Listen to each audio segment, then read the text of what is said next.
ጌታቸው በላይ ተራራው ከሚጎ ሲጫናቸው ጊዜ አላየን።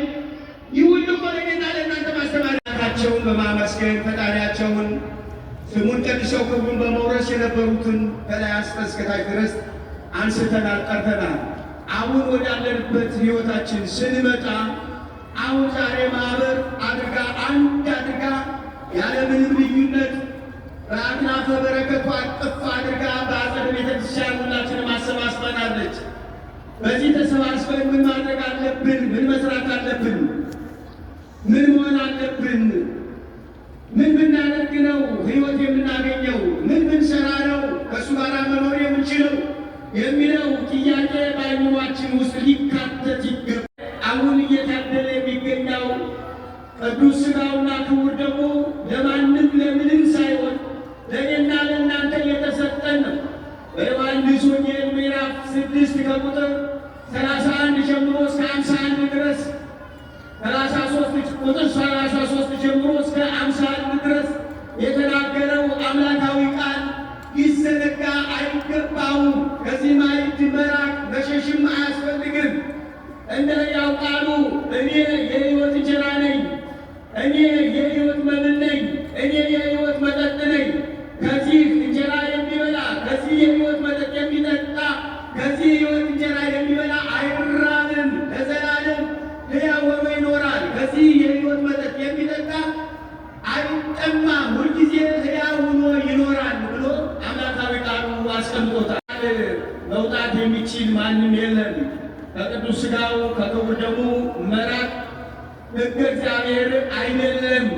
መጀመሪያ እኛ ወደዚህ ስንጠራ ወደ ክርስትና ሕይወት ስንመጣ የመጀመሪያው የተቀበልነው ሀብተ ወልድና ስመ ክርስትና ስትሰጠን ቅድስት ቤተክርስቲያን በሥጋ ወደሙ አጅባ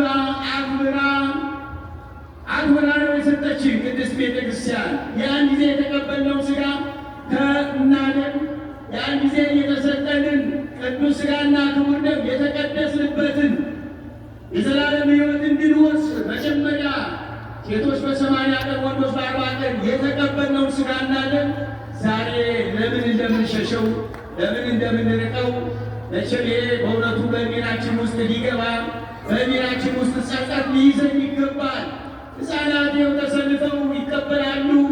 የሕፃናት መቀበል መልካም ነው። ልጆቻችን ይቀበላሉ። እኛ ግን ለምን እንደሆነ ኋላም እንደምንዞር ይሄ ራሱ ጥያቄ የሚያስነሳ ነው። የተቀበሉትን ቅዱስ ሥጋና ክቡር ደም እስካሁን ድረስም እየተቀበሉት እናያለን። ሕፃናት የሚቀበሉት ለምን ነው? ምን ኃጢአት ኖሮባቸው ነው? ምን በድለው ነው? ምን አጥፍተው ነው? አሁን ተቆጥተናቸው አሁን አባዬ እማዬ የሚሉ ቂም በቀል የሌለባቸው ንጹሐን የተክልዎሙ ለሕፃናት ይምጽኡ ኀቤየ ከመ ዘለሉ ይእቲ መንግሥተ ሰማያት ብሎ ለአምላካዊ ቃሉ የመሰከረላቸው ሕፃናትን አትከልክሏቸው፣ ወደ እኔ ይምጡ፣ ወደ እኔ ይጋበዙ፣ ወደ እኔ ይቅረቡ፣ አትከልክሏቸው፣ ተዋቸው፣ መንግሥተ ሰማያት እንደነሱ ላሉ ናትና ብሎ የተናገረው የአምላካዊ ቃል። ሕፃናት ምን ቂም በቀል አለባቸው? በዚህ ዓለም አይኖራቸው እስከሚያውቅ ድረስ ኃጢአት አይስማማቸውም። የሚናገሩትም እውነት ነው፣ ያዩትን ነው የሚናገሩ፣ ሐሰት አይቀላቀሉ። ታዲያ ሕፃናት የሚቀበሉት ቅዱስ ሥጋና ክቡር ደም ለእኛ የበለጠ መድኃኒት የሚሆነን በገዛችን በውጣ ውረድ ዓለም በሐሰተኛው ዓለም እየተመላለስን እንላለን። ይልቁንስ የሚገባ ለእኔና ለእናንተ አልነበረም? ለምን ሕፃናቶች ልጆቻችን ሲቀድሙን እኛ ወደ ኋላ የምንመለሰው የምንዞረው ለምን ይሆን? እስኪ እናስተውል ምዕመናን። ያለዚህ ሕይወት የለም። ያለ ቅዱስ ሥጋው ያለ ክቡር ደሙ ሕይወት የለንም እኮ። እመሰ ይበላዕክሙ ሥጋየ ወኢሰተክሙ ደሜ አምክሙ ሕይወት ተብሏል። ሥጋዬን ካልበላችሁ ደሜን ካልጠጣችሁ የዘላለም ሕይወት የላችሁም፣ ሕይወት የላችሁም። ሕይወት የተለየው ደግሞ በምን ነው? እንደምታውቁት ሕይወት ያለው የሚባለው እስትንፋስ ያለው ነው። እስትንፋስ የተዋለው ነው። እስትንፋስ ከተለየችው በድን ነው የሚባለው። ሕይወት የላችሁም ሲለን እኛ ምን ምንድነን ታዲያ? ሙታን ተብለን ነው የምንጠራው ወይስ ሕያዋን ነው? ለመኖራችን ዋስትና አለን? እኛ በሕይወት ለመቆየታችን በዚህ ምድር እንኳን ለዚህች አጭሯ ዕድሜያችን እንኳን የምንቆይበትን የዘመን መጠን አረፍተ ዘመን መቼ እንደሚገታን እናውቃለን፣ እንረዳለን። ሞቱንማ የሚያውቅ ሰው ቢኖር መቼ አንድ ቀን ያድር ነበር። ሞቱን የሚረዳ ሰው ነገ መወሰዱን የሚያውቅ ሰውማ፣ ነገር ግን እንደማንቀር ሁላችንም እናውቃለን። የዚህ ዓለም ዕረፍት እንደማይቀርልን እናውቃለን። ወደ አፈር መመለሳችን አይቀርም።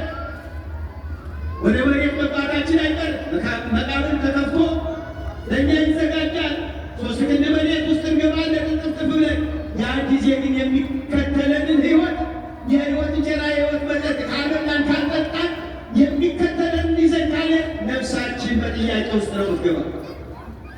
ሕይወት የሆነውን ሥጋና ደም ርቀን በሞትን ጊዜ ወየው ወየው ወይ የተጫናትን ዲያብሎስን ፈረሱን በማድረሷ ምክንያት ፈጥራ ነበር። እሱ ተጫኔ ብላ ምንም ምክንያት አላገኝ። ያ ምክንያት አላዳነ መድኃኒት አልሆነ። ዛሬ የኔና የእናንተ ምክንያት የዚያው ምሳሌ ነው። የዚያው ምሳሌ ነው። ጸባዩዋ ተቀይሯል። ጸባዩ ተቀይሯል። የሚናገረው ሌላ ነው፣ የምትናገረው ሌላ ነው። ምክንያት ታበዛለች። እንዴት ልኩረው ግን እሷ እንዴት ይሆንላታል? ክፉ እየተናገረች ከአንደበቷ የሚወጣው ሁሉ ለእኔ የሚስማማ አይደለም። ከአንደበቱ የሚወጣው ውሎ ሲገባ መነጫነጭ ነው። ይሄ ሁሉ ምክንያት ያልን አይችልም። መድኃኒት የሚሆነው እውነተኛው መብል መጠጥ ተማክረን አንድ ሆነን እንቀበለው። ከዚህ ውጭ ሌላ መድኃኒት የለም። ከዚህ የተረፈ ሌላ መድኃኒት የለም። ለሥጋዊው ምግባችን ስንጓጓ ሰማያዊው ማዕድ አለፈን። የምንቀበለው ቅዱስ ሥጋ ክቡር ደም ካለፈን በኋላ የመጨረሻ ኑ በተባልን ጊዜ ጸጸት ቢሆነን ጸጸት አይጠቅመንም። ዛሬውኑ መዘጋጀት አለብን። ዛሬውኑ መቀበል አለብን። ዛሬውኑ ተዘጋጅተን መቅረብ አለብን። ከእውነተኛው ማዕድ ከበሉት የማያስርበው ከጠጡት የማያስጠማው እውነተኛውን ማዕድ መቀበል አለብን።